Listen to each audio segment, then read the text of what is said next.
We begin tonight in Thermal, where firefighters are still working to put out the 84-acre brush fire near Monroe Street and Avenue 62. News Channel 3's Marion Bichot spoke with officials on the scene about why brush fires like this one are happening more often.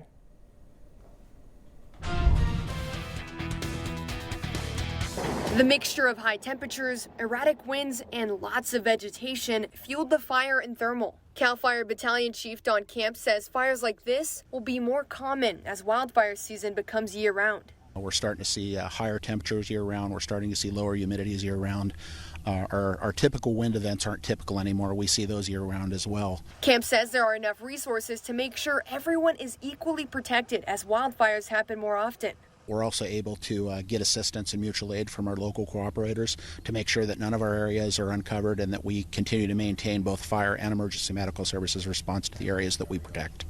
The Thermal fire was first reported Saturday night.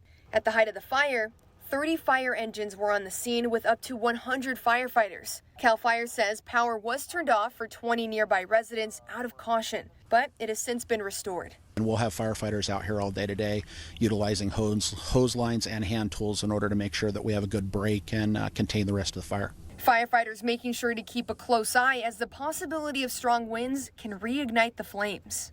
And with more wildfires, Camp asks the residents to be prepared no matter where they live.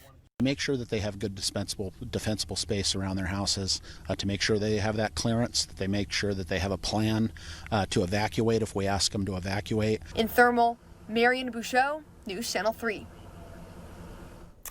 And the spread of the fire has been slowed down and is now currently 15% contained, with the cause of the fire still under investigation tonight. Keep in mind, if you're driving in that area, Avenue 62 between Monroe and Jackson Street is closed.